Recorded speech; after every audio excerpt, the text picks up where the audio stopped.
प्यारे बच्चों, आपका फिर स्वागत है डे क्लासेस फिरोजाबाद में। हमारा चैप्टर चल रहा था बायोमोलिक्यूल, उसकी थ्योरी कंप्लीट हो गई थी प्यारे बच्चों। अब हम उसके एनसीईआरटी फाइल को डिस्कस करेंगे। एनसीईआरटी फाइल में दो पार्ट हैं, इन टेक्स्ट और टेक्स्ट। मैं एनसीईआरटी फाइल के सारे क्वेश्चन नहीं कराऊंगा। जो क्वेश्चन डायरेक्ट नोट्स में से हैं उनको टच नहीं करूंगा। उन क्वेश्चन को टच करूंगा जो इम्पोर्टेंट हैं या डिफिकल्ट हैं। डिफिकल्ट का मतलब एनसीईआरटी के जो ऐसे क्वेश्चन जो नोट से डायरेक्ट सॉल्व नहीं हो रहे हैं वो डिफिकल्ट है ना। तो हम लोग बोर्ड एग्जाम वाले क्वेश्चन जो बोर्ड एग्जाम में आ चुके हैं और जो डिफिकल्ट वंस हैं उन क्वेश्चन को डिस्कस करेंगे एक से ज्यादा वीडियो में। आज उसी श्रृंखला में पहला वीडियो डाल रहा हूं।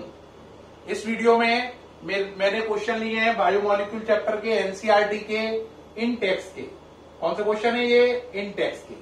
पहला क्वेश्चन है, glucose and sucrose are soluble in water but cyclohexane and benzene are insoluble in water.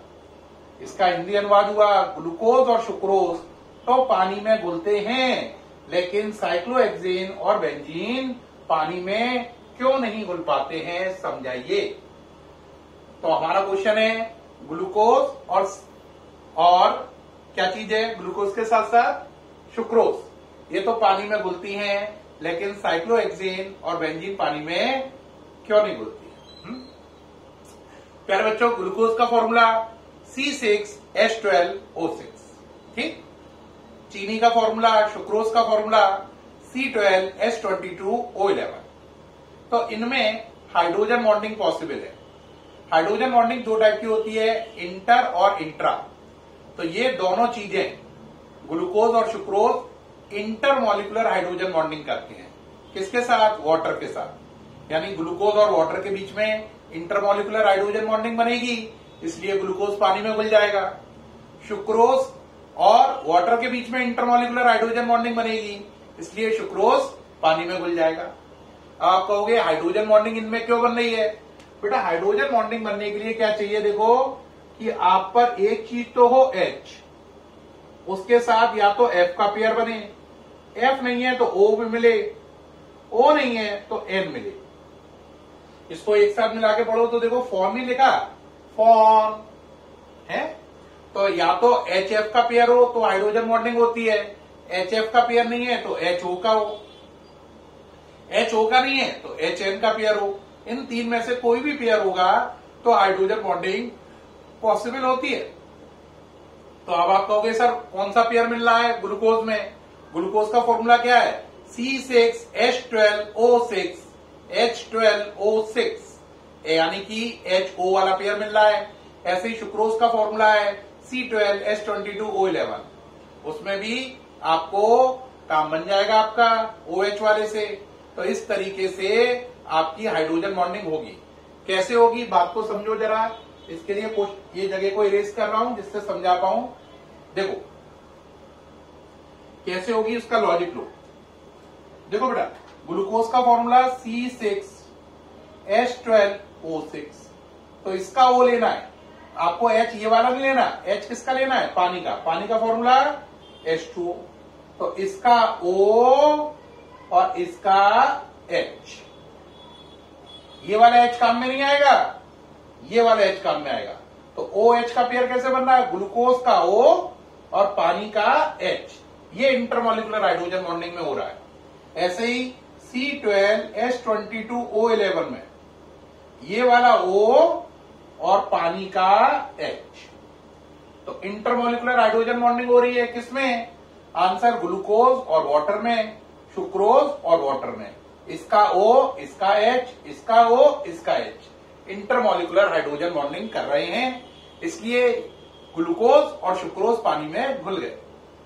लेकिन साइक्लोहेक्सेन, जिसका फॉर्मूला क्या है साइक्लोहेक्सेन का? C6H12, ठीक, और बेंजीन का C6H6। तो इनके अंदर O नहीं है। देखो जैसे इनमें था ना, इसका O पानी का H, इसका O पानी का H, इसमें O ही नहीं है। मैंने बताया था ये वाले H तो बेकार होते हैं, ये काम में नहीं आते। H किसका लेना है? पानी का। O इनसे लेना था। तो इस पे O था, इस पे O था, लेकिन इन दोनों पे O नहीं है, तो ये हाइड्रोजन बॉन्डिंग नहीं कर पाएंगे। तो आंसर अगर कोई कहे छोटे में बताओ सर, इतना डिटेल मत करो, तो बोलूंगा ग्लूकोज और सुक्रोज पानी के मॉलिक्यूल के साथ इंटरमॉलिक्यूलर हाइड्रोजन बॉन्डिंग करते हैं, इसलिए ग्लूकोज और सुक्रोज पानी में घुल जाते हैं। साइक्लोहेक्सेन और बेंजीन पानी के साथ इंटरमॉलिक्यूलर हाइड्रोजन बॉन्डिंग नहीं बना पाते हैं, इसलिए वो पानी में घुलते नहीं है। इंग्लिश में सुन लो, glucose and sucrose molecule are capable of forming intermolecular hydrogen bonding with water molecule. That's why they are soluble in water. But cyclohexane and benzene molecule are incapable of forming intermolecular hydrogen bonding. That's why they are insoluble in water. उम्मीद है आपको पूरा समझ में आ गया होगा पहला question. इसकी मेन वजह क्या रही? Intermolecular hydrogen bonding glucose sucrose कर पाए तो वो घुल गए, और कौन नहीं कर पाए? बेंजीन साइक्लोहेक्सेन नहीं कर पाए तो वो नहीं घुले। अब क्वेश्चन नंबर सेकंड आया आपका, लेकिन मैं सेकंड वाले की जगह पहले करूंगा थर्ड, क्योंकि सेकंड वाले का डिस्कशन लंबा जाएगा, तो पहले थर्ड देख रहे हैं। थर्ड कह रहा है the melting point and solubility of amino acid are higher than corresponding halo acid explain. इसका हिंदी अनुवाद ये हुआ, अमीनो एसिड की सॉल्युबिलिटी और मेल्टिंग पॉइंट उनके करस्पॉन्डिंग का मतलब है मॉलिक्यूलर मास बराबर होना, यानी कि जो अमीनो एसिड का मॉलिक्यूलर मास है लगभग उतना ही उस हेलो एसिड का है किसी का। तो अमीनो एसिड और हेलो एसिड का अगर मॉलिक्यूलर मास लगभग बराबर हो तो भी अमीनो एसिड का मेल्टिंग पॉइंट और सॉल्युबिलिटी उस हेलो एसिड से काफी अधिक होती है, ज्यादा होती है। क्यों? इसकी क्या वजह है? इसका आंसर है, इसकी वजह है अमीनो एसिड अपने ज्यूटराइन फॉर्म में एग्जिस्ट करते हैं। किस फॉर्म में एग्जिस्ट करते हैं? ज्यूटराइन फॉर्म में। ज्यूटराइन फॉर्म कैसी होती है? डाइपोलर फॉर्म होती है। तो अमीनो एसिड के ज्यूटराइन फॉर्म में एग्जिस्ट करने की वजह से ही उनके मेल्टिंग पॉइंट और सॉल्युबिलिटी करस्पॉन्डिंग हेलो एसिड से ज्यादा होते हैं। अभी बच्चा कहेगा सर अमीनो एसिड ज्यूटराइन फॉर्म में कैसे एग्जिस्ट करते हैं, वो समझाइए।